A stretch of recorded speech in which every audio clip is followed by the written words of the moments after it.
متابعيني جميعًا على قناة كل يوم موقع جديد، السلام عليكم ورحمة الله وبركاته، يا رب تكونوا بخير وبصحة وبسلامة. النهارده هاتكلم عن تحديث جديد من Adobe Firefly. هذا التحديث لازم تروح تعمل فيه دلوقتي حالًا join للwait list عشان تكون أول الناس اللي هتجربه أو تعمل access عليه. التحديث ده هو إنشاء فيديوهات بالذكاء الاصطناعي من النص. كانت Adobe Firefly من فترة بتتكلم عن هذا التحديث، وبالفعل دلوقتي تقدر تخش على Adobe Firefly وتعمل join الwait list لو كنت عايز تشوف الcapabilities بتاعته ومميزاته وتaccess عليه. لو دخلنا على firefly.adobe.com هنلاقي create with generative AI فيها generate فيديو. هو في مرحلة البيتا، في مرحلة التجربة. أعتقد في مرحلة التجربة بيكون مفتوح بشكل مجاني لفترة محدودة، لسه مش عارفين هتكون البيد بلان بتاعته عاملة إزاي، ولكن نقدر نقول إن أنت تقدر إن أنت تشوف إمكانياته لما يفتح.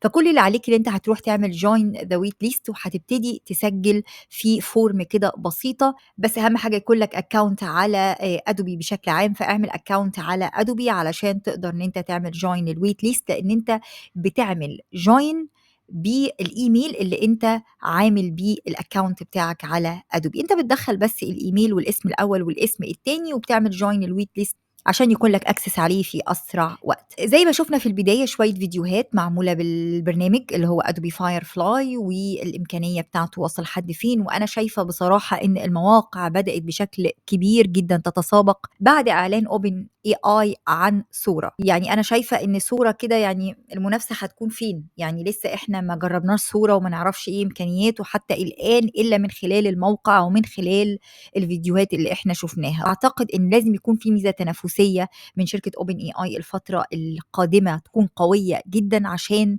تنافس المواقع زي كلينج اي اي وزي ميني ماكس وزي ادوبي فاير فلاي وزي بيكا ارت وزي مواقع تانية كتير جدا بتقدم نفس الخدمه، وامكانيه انها تعمل اكستند للفيديو هتكون موجوده بسهوله مع الوقت. ده بالنسبه للاعلان عن الاي اي فيديو جنريتور من ادوبي فاير فلاي. الموضوع هيكون سهل جدا، ان انت هتروح تسجل ولما يكون لك اكسس عليه هتبتدي ان انت تعمل ساين ان بالادوبي اكاونت زي ما قلت لك في بدايه الفيديو.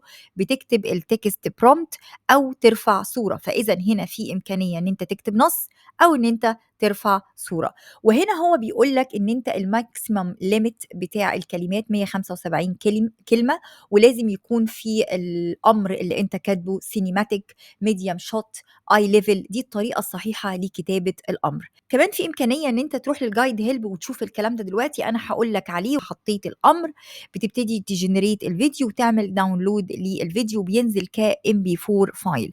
في امكانيه ان انت تعمل ريفاين او ريفايس او ريجنريت مره تانية. دي الثلاث امكانيات اللي انت ممكن تعملها للفيديو المنتج بالذكاء الاصطناعي من ادوبي فاير فلاي، بحيث ان انت لو ما عجبكش الفيديو ممكن تعمل له ريجنريت. ممكن تادجست الاسبكت ريشيو، تحط الاسبكت ريشيو بتاعت الفيديو، الابعاد بتاعت الفيديو انت عايز ترفعه على ايه، فتبتدي تحدد الابعاد الخاصه بيه. بتتحكم في الكاميرا انجل والموشن والكلام ده كله هيكون ان شاء الله موجود فيه، واحنا منتظرين اول ان شاء الله ما يكون لنا اكسس عليه هنشوف امكانياته. تعالوا بقى نشوف الجزء المتعلق بالجايد. الجايد هتلاقيه فين؟ How can I get tips to write effective prompt. لو انت رحت للهيلب اكس بيج، ودي مهمه جدا جدا لو انت هتستخدم الفاير فلاي علشان تنتج فيديوهات بالذكاء الاصطناعي، تشوف ازاي ممكن تكتب الامر. وهنا بيديك الاستراكشر بتاع الامر الخاص بالفيديو. بيكون الشوت تايب وبعد كده الديسكريبشن وبعدين الكاركتر والاكشن واللوكيشن وايضا الجزء المتعلق بالتايب اوف شوت. وخد بالك هو هيقول لك الشوت تايب ديسكريبشن ممكن تقول ايه. فهنا a close up shot with a فبيديك مثال. الكاركتر description هتكتب ايه فبيديك مثال. a large polar bear with bright white fur هكذا.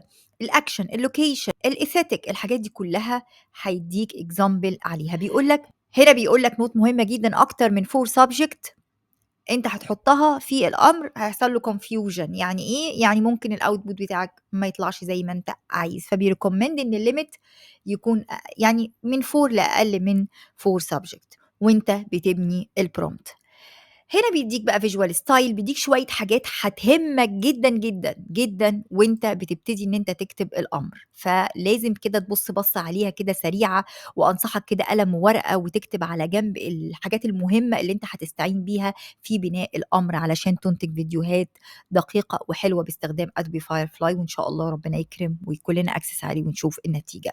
حاجة سريعة حابة إن أنا أقولها بالنسبة للصور اللي بتُنتج باستخدام Adobe Firefly أصبحت ممتازة جدًا، عايزاك تروح كده تعمل explore وتشوف الصور جمالها، وتشوف بوصف بسيط وبsimple prompt بتحصل على نتائج دقيقة جدًا. بُص ده أمر بسيط جدًا معمول بيه صورة جيدة جدًا، وهنا بيكون الwatermark الحقيقي بيكون في حتة يعني كده في أسفل الصورة من تحت، مش بتبقى مشكلة كبيرة إطلاقًا. هنا بتبتدي مثلًا تكتب الأمر اللي أنت عايزه، تعالوا كده نجرّب مع بعض نكتب أمر بسيط، هاقول a close up to white kitten cat is looking happy with majestic background. بُص يعني basic خالص، أمر بسيط خالص، خالص يعني. وهابتدي هنا أحدد الaspect ratio بتاعي يكون مثلًا 16:9 والtype ممكن أخلّيه art، وأبتدي إن أنا أختار كمان لو عندي reference image هاستخدمها كreference، أنا مش هاستخدم هنا أي image كreference، وهابتدي إن أنا أقول له try prompt ونشوف النتيجة هتكون عاملة إزاي. عندي firefly image 3 وعندي firefly image 2، الجديد هو image 3. أعطاني 4 صور زي ما إحنا شايفين، بتختار أفضل صورة عايز تعمل عليها edit، عايز تعمل لها upscale، لمّا هتعمل لها download هيبقى زي ما قُلت لك الwatermark هيبقى في الجزء ده، أنا شرحت الكلام ده من قبل على القناة، هتقدر تلاقي أي حاجة متعلقة بتوليد صور بالذكاء الاصطناعي في سلسلة توليد الصور بالذكاء الاصطناعي، أو تقدر إن أنت تعمل صورة مصغّرة للفيديو بتاعك على اليوتيوب وهكذا. طبعًا زي ما قُلت لك لسه حتى الآن ما فيش access على Adobe Firefly الجزء المتعلق بإنتاج فيديو بالذكاء الاصطناعي، ولكن إن شاء الله قريبًا لمّا يكون لنا access هنطلع بإذن الله نختبره مع بعض، وأتمنى إن هو يكون في البيتا يعني يتحط له خطة مجانية كويسة زي بالضبط موضوع الimage أو الصور. زي ما باقول لك في نهاية كل فيديو ما تنساش تعمل سبسكرايب للقناة وتفعّل الجرس عشان يوصلك كل جديد، ولو كنتم متابعينا الأعزاء ما تنساش اللايك والشير والكومنت. دمتم في رعاية الله، والسلام عليكم ورحمة الله وبركاته.